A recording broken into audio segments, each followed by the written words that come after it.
Supreme court में आज media, press की स्वतंत्रता, कंटेंट और मीडिया का मालिक कौन हो, राजस्व का मॉडल क्या हो, इन सब को लेकर एक बहस के दौरान कई गंभीर सवाल उठे। पिछले दिनों सुदर्शन टीवी एक कार्यक्रम करने वाला था। कार्यक्रम के प्रोमो में बताया गया कि यूपीएससी के नतीजे में कोई जिहाद हो गया है, जामिया के छात्र ज्यादा सफल हो गए हैं। इस प्रोमो की आईपीएस संगठन ने भी निंदा की थी। इतनी मुश्किल परीक्षा है यूपीएससी की, कई यूनिवर्सिटी के छात्र सफल होते रहते हैं, क्या उसे जिहाद के रूप में पेश किया जा सकता है? क्या सफल होने वाले छात्रों के मजहब का हिसाब इस तरह से निकालकर जिहाद के रूप में पेश किया जा सकता है? जिहाद का क्या मतलब है? सही बात आप लाख समझाएं, व्हाट्सएप यूनिवर्सिटी वही समझेगी जो मीम में देखती है।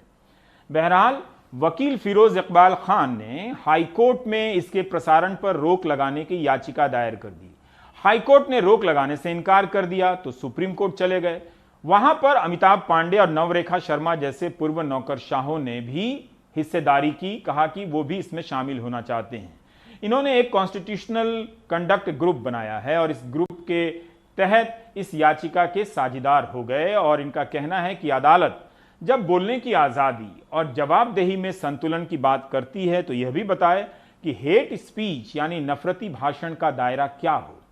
सुप्रीम कोर्ट ने सुदर्शन न्यूज, केंद्र सरकार, प्रेस काउंसिल ऑफ इंडिया और न्यूज ब्रॉडकास्ट एसोसिएशन को नोटिस जारी किया, मगर रोक लगाने से इनकार कर दिया। आज यानी 15 सितंबर को जस्टिस डीवाई चंद्रचूड़ और जस्टिस केएम जोसेफ की बेंच में सुनवाई हो रही थी। सुदर्शन टीवी के कार्यक्रम में यूपीएससी में कथित तौर पर मुस्लिमों की घुसपैठ की साजिश पर प्रसारण को लेकर चिंता जताई गई। जस्टिस केएम जोसेफ ने कहा कि कई बार पैनलिस्टों को बोलने की इजाजत नहीं दी जाती है और ज्यादातर समय एंकर बोलते रहते हैं और बाकी लोगों को म्यूट भी कर दिया जाता है। मीडिया की स्वतंत्रता नागरिकों की ओर से है। जस्टिस चंद्रचूड़ ने कहा कि इलेक्ट्रॉनिक मीडिया की शक्ति बहुत बड़ी है। इलेक्ट्रॉनिक मीडिया विशेष समुदायों या समूहों को लक्षित करके केंद्र बिंदु बन सकता है, प्रतिष्ठा को नुकसान पहुंचाया जा सकता है और छवि धूमिल की जा सकती है। इसे कैसे नियंत्रित करें? क्या राज्य ऐसा नहीं कर सकते? क्या ऐसे मानक नहीं होने चाहिए जिन्हें मीडिया स्वयं लागू करे और जो अनुच्छेद 19(1)(a) यानी बोलने की आजादी को बरकरार रखे? इस पर सॉलिसिटर जनरल तुषार मेहता ने कहा कि पत्रकारों की स्वतंत्रता सर्वोच्च है। जस्टिस जोसेफ के बयानों के दो पहलू हैं। प्रेस को नियंत्रित करना किसी भी लोकतंत्र के लिए विनाशकारी होगा।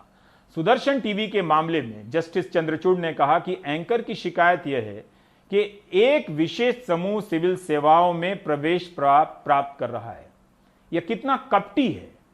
इस तरह के कपटी आरोप यूपीएससी परीक्षाओं पर प्रश्न चिन्ह लगाते हैं। यूपीएससी पर बिना किसी तथ्यात्मक आधार के ऐसे आरोप लगाए जा रहे हैं। इसकी अनुमति कैसे दी जा सकती है? क्या मुक्त समाज में ऐसे कार्यक्रमों की अनुमति दी जा सकती है? ये सवाल कर रहे हैं जज महोदय। जस्टिस चंद्रचूड़ ने कहा कि याचिका में दिशा निर्देश मांगे गए हैं कि मीडिया को कुछ मुद्दों की रिपोर्टिंग कैसे करनी चाहिए। हम ये नहीं कह रहे कि राज्य ऐसे किसी भी दिशा निर्देश को लागू करेंगे, क्योंकि यह अनुच्छेद 19(1) के लिए एक विषय होगा। जस्टिस केएम जोसेफ ने कहा कि हमें विजुअल मीडिया के स्वामित्व को देखने की जरूरत है। कंपनी का संपूर्ण शेयर होल्डिंग पैटर्न सार्वजनिक रूप से वेबसाइट पर होना चाहिए। उस कंपनी के राजस्व मॉडल को यह जांचने के लिए भी रखा जाना चाहिए कि क्या सरकार एक में अधिक विज्ञापन डाल रही है और दूसरे में कम डाल रही है।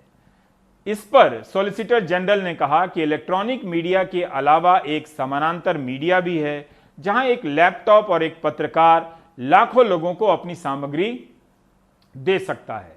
इस पर जस्टिस चंद्रचूड़ ने कहा कि हम आज सोशल मीडिया पर नहीं बात कर रहे हैं। हम एक चीज को रेगुलेट यानी विनियमित नहीं करने का विकल्प नहीं चुन सकते, क्योंकि हम सभी को विनियमित नहीं कर सकते। इस पर सॉलिसिटर जनरल ने कहा कि मैं इलेक्ट्रॉनिक मीडिया और प्रिंट मीडिया के बारे में बात कर रहा हूं, सोशल मीडिया के बारे में नहीं। पत्रकार स्वतंत्रता को सम्मान देकर जस्टिस जोसेफ की चिंताओं को दूर किया जाना चाहिए। बड़ी संख्या में वेब पोर्टल हैं जिनका स्वामित्व उनके द्वारा दिखाए जाने वाले कार्यक्रमों से अलग है। जस्टिस जोसेफ ने कहा कि जब हम पत्रकारिता की आज़ादी की बात करते हैं तो यह निरपेक्ष नहीं है, वह अन्य नागरिकों की तरह है। स्वतंत्रता साझा करता है। अमेरिका में पत्रकारों की तरह कोई अलग स्वतंत्रता नहीं है। हमें ऐसे पत्रकारों की जरूरत है जो अपनी बहसों में निष्पक्ष हों। जस्टिस चंद्रचूड़ ने कहा कि जब पत्रकार काम करते हैं तो उन्हें निष्पक्ष टिप्पणी करने के लिए सही काम करने की आवश्यकता होती है। आपराधिक मामले देखें, मीडिया अक्सर जांच के केवल एक हिस्से पर केंद्रित रहता है। जस्टिस चंद्रचूड़ ने कहा कि एक एंकर एक खास समुदाय को टारगेट कर रहा है। अगर हम लोकतंत्र हैं तो एक स्टैंडर्ड तो होना ही चाहिए। Justice D Y. चंद्रचूड़ और जस्टिस के.एम. जोसेफ की बेंच ने एनबीए से पूछा कि अगर आप लेटर हेड से बाहर हैं तो आपसे एक सवाल पूछने की ज़रूरत है कि जब मीडिया किसी क्रिमिनल मामले में, किसी आपराधिक मामले में पैरेलल ट्रायल चलाता है, किसी की प्रतिष्ठा को धूमिल करता है, तो आप क्या करते हैं, आप क्या कार्रवाई करते हैं? बड़ा सवाल ये पूछा। इसके साथ साथ प्रेस काउंसिल ऑफ इंडिया ने कहा कि नियम सब बने हुए हैं, नियमों के मुताबिक काम होता है। तो लेकिन जस्टिस चंद्रचूड़ ने उसकी हंसी उड़ाई और कहा कि सच में ऐसा है, सही में ऐसा है, क्योंकि अगर ऐसा हुआ होता तो चैनलों पर वो देखने को नहीं मिलता जो आज देखने को मिल रहा है। तो बड़े कटाक्ष था सुप्रीम कोर्ट का। इसके अलावा सुप्रीम कोर्ट ने ये भी कहा कि किस तरीके से टीआरपी को लेकर जो चैनल हैं वो टीआरपी की वजह से एक समस्या उनके सामने है और वो टीआरपी को लेकर चिंतित हैं और सनसनीखेज बना देते हैं चीज़ों को, प्रतिष्ठा को धूमिल करते हैं, एक तरफा मामले पर केंद्रित हो जाते हैं। इसके साथ साथ सुप्रीम कोर्ट ने बड़ी टिप्पणी ये भी की इस चैनल के प्रोग्राम पर कि एक तरफ आप कहते हैं कि जामिया के छात्र इसमें शामिल हैं और दूसरी तरफ कहते हैं कि वो यूपीएससी में, सरकार सिविल सर्विस में घुसपैठ की साजिश रच रहे हैं। इसको कतई बर्दाश्त नहीं किया जा सकता। सुप्रीम कोर्ट ने ये भी कहा कि देश की सबसे बड़ी अदालत होने के नाते ये उसका फ़र्ज़ है, ये उसका कर्तव्य है कि ऐसी बातों को, ऐसे आरोपों को कतई जो है वो बर्दाश्त ना करें और उस पर एक्शन लें। सुप्रीम कोर्ट ने ये भी कहा कि जिस तरीके से ये शो आयोजित किया गया उससे प्राइमा फेसी ऐसा लगता है कि ये कि एक समुदाय को, एक विशेष समुदाय को कलंकित करने की कोशिश है और सुप्रीम कोर्ट जो है वो प्रोग्राम कोड, जो केबल टीवी नियम है, उसके प्रोग्राम कोड के तहत इस तरीके से उसको इजाज़त नहीं दे सकता कि ऐसे प्रोग्राम जो हैं वो चलें। इसके साथ साथ सुप्रीम कोर्ट ने ये भी कहा है कि किसी भी तरीके से किसी समाज को अगर कलंकित करने की कोशिश होगी तो उसे बर्दाश्त नहीं किया जाएगा। ख़ास तौर पर सुप्रीम कोर्ट ने ये भी कहा कि एक स्थिर लोकतंत्र की जो इमारत है और जो कर्तव्य और अधिकारों का पालन की जो सशर्त पालन की जो बात है वो तभी हो सकती है जब सभी समुदाय का सह अस्तित्व देश में रहे। आशीष भार्गव इस बहस की रिपोर्टिंग कर रहे थे। ये जरूरी सवाल है कि जब मीडिया खुद में कोर्ट बन जाता है, जैसा कि सुशांत सिंह राजपूत के मामले में हुआ, और किसी एक की छवि धूमिल करने के पीछे पड़ जाता है, तब ये संस्था क्या करती है? ये बहस बहुत दिलचस्प है और जरूरी भी है। यहां उठे सवालों पर गंभीरता से चर्चा होनी चाहिए। अभी सिर्फ रिपोर्ट के तौर पर पेश कर रहा हूं। अभिव्यक्ति की आजादी, प्रेस की स्वतंत्रता के अलावा एक सवाल यह भी उठा कि मालिक कौन है। इसका सबको पता चलना चाहिए। वैसे पता होने पर भी खास फर्क नहीं पड़ता है, लेकिन जस्टिस के.एम. जोसेफ का यह सवाल अगर फैसले का रूप ले ले तो कई बड़े परिवर्तन हो सकते हैं। जैसे कि कंपनी के राजस्व मॉडल की जांच होनी चाहिए। क्या सरकार एक कंपनी में अधिक विज्ञापन देती है और एक में कम? जनता के पैसे से सरकारी विज्ञापन को लेकर पहले भी कोर्ट फैसले दे चुकी है, अदालत दे चुकी है, लेकिन इसकी पारदर्शिता सार्वजनिक होनी चाहिए कि सरकार ने किस चैनल को कितना पैसा दिया और किस अखबार को कितना पैसा दिया। Justice K M. जोसेफ व्यावसायिक स्तर पर इसकी पारदर्शिता की बात करते हैं। सरकारी विज्ञापन किसको कितने मिल रहे हैं, कहां से राजस्व पैदा किए जा रहे हैं, ये सारी बातें होती है तो एक बेहतर स्थिति बनती हुई दिखाई देती है। लेकिन मुझे इसमें जो सबसे बड़ी दिक्कत है वो ये कि व्यवहारिक तौर पर ऐसा किया जाना संभव नहीं हो पाएगा, और वो इसलिए कि मीडिया का जो पूरा व्यावसायिक पैटर्न है वो फ्रिंज बेनिफिट और बार्टर सिस्टम इकोनॉमी से चलता है, जिसे कि अब हम नए शब्दों में क्रोनी कैपिटलिज्म के अंतर, उस ढांचे के अंतर काम करने की बात करते हैं।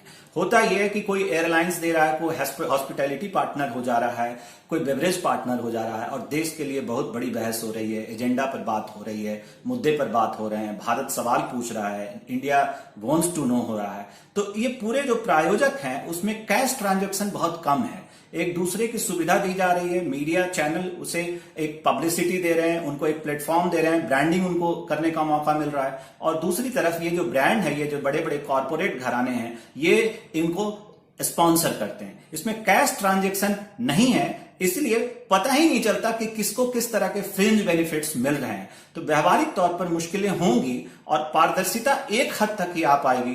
पूरी तरह से पारदर्शिता इसलिए भी नहीं आ पाएगी कि मीडिया का कारोबार ही अपने आप में पारदर्शी नहीं है, उसमें बहुत झोल है। वो आदिम अर्थव्यवस्था के अंदर काम करने वाला कारोबार है।